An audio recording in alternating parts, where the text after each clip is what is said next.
En tant qu'enseignant, est-il tabou de parler de Jésus dans les salles de classe? On en parle maintenant.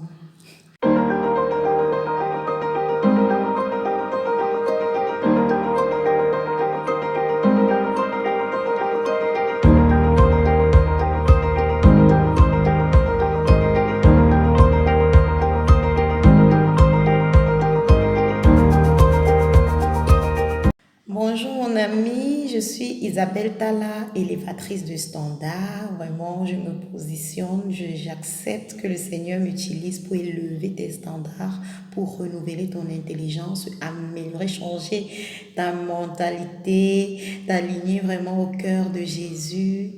Euh, c'est une grâce. Merci Seigneur. Donc, aujourd'hui, on va parler d'un sujet assez délicat. Je suis enseignante, j'enseigne des grands étudiants, des universitaires.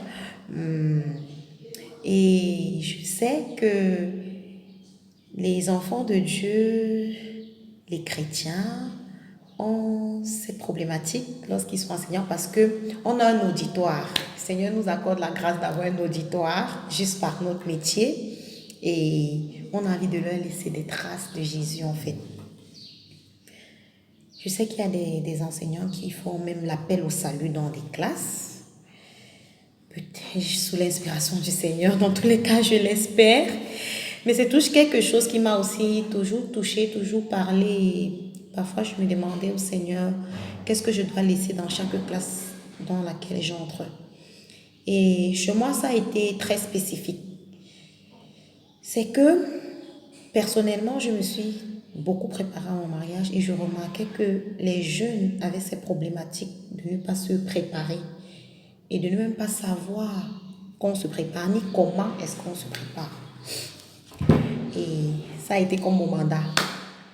Je ne sors pas d'une classe sans partager aux jeunes comment se préparer pour leur mariage, sans les édifier.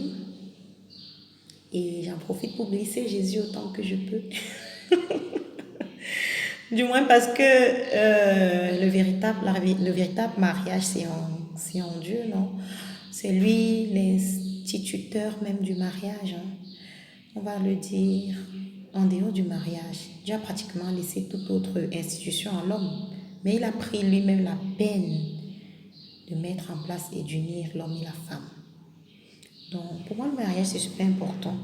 C'est par ce canal, en fait, que moi, je passe souvent pour dire, voilà, quand vous êtes chrétien, il faut vous assurer que la personne a la crainte de Dieu, que la personne a votre standard de spiritualité, qu'il faut veiller aux compatibilités et toutes ces choses. Il faut pouvoir vous confier en Dieu, pouvoir entretenir d'abord une relation avec celui qui vous a créé. Et voilà, c'est comme ça que vous pourrez assainir la vôtre dans votre couple. Donc voilà, on demande la sagesse au Seigneur. On demande la sagesse au Seigneur parce que dans tous les cas, l'objectif c'est de laisser des graines, des semences dans les cœurs. Nous ne sommes que des ouvriers dans la moisson.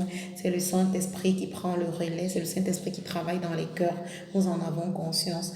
Donc ce matin, je veux encourager vraiment mes collègues, mes confrères, enseignants, engagés dans la mission. Oui, on ne devrait pas dissocier notre travail du travail que le Seigneur nous donne de faire de toutes les nations des disciples, mais aussi on devrait prendre en considération les instructions des écoles dans lesquelles on se trouve et les instructions même du pays. Ça me rappelle le film Dieu n'est pas mort. Je crois que c'est le 1 ou le 2. Mon ami, tu vas peut-être chercher, c'est le regarder. Il y a une enseignante, effectivement, qui a juste fait le parallèle entre Jésus et... je ne sais plus si c'était Gandhi, je crois, oui. Et ça a fait tout un buzz. Au point où elle s'est retrouvée au tribunal, elle devait aller en prison et tout. Et je voyais ce film avec ma maman. Elle me dit, je suis que s'il y avait ceci au Cameroun, c'est que je suis qu'on t'a déjà arrêté, toi, ma fille. Parce que je suis sûre que tu fais ça. Que tu parles de Jésus en classe, c'est que j'aime trop Jésus, en fait. Donc, je crois qu'il nous faut être sages parce que nous devons honorer nos autorités, honorer notre nation, honorer les institutions dans lesquelles le Seigneur nous a placés, tout en gardant la plénitude de notre foi, de notre relation avec le Seigneur et en demandant au Père la sagesse de laisser les semences telles qu'il le veut parce qu'après tout, c'est lui qui travaille. Donc, c'est pas tabou. Je crois qu'il faut juste faire preuve de sagesse et d'un bon équilibre, d'une bonne relation avec le Seigneur. Après, vous avez aussi des étudiants qui perçoivent en vous quelque chose de profond et qui reviennent après vous chercher, vous contacter, même parfois après des années, vous avez des retours. Et là, c'est des portes bien ouvertes pour leur parler pleinement de l'évangile maintenant. Donc, je crois qu'en toute chose, le Seigneur, il nous utilise, il inspire toute parole en nous pour pouvoir édifier, gagner, inspirer des personnes. Et c'est juste merveilleux et épanouissant de servir Jésus partout où on se trouve. Donc, à mes collègues, mes confrères, du courage, la moisson est grande. Et merci de faire partie des ouvriers. Merci pour ce cœur, pour la parole, pour ce cœur de Dieu que vous déposez chez les enfants, chez les jeunes, chez les plus vieux. Merci. Bye bye. Retrouvez le livre Vaincre l'adultère de Isabelle Tala Talom à l'international sur Amazon, Fnac et Smashworld. Au Cameroun, dans les librairies chrétiennes, scolaires et en grande surface comme Carrefour, Arnaud et Super U. Pour toute autre information, n'hésitez pas à nous contacter sur le numéro 6 91 40 40 59.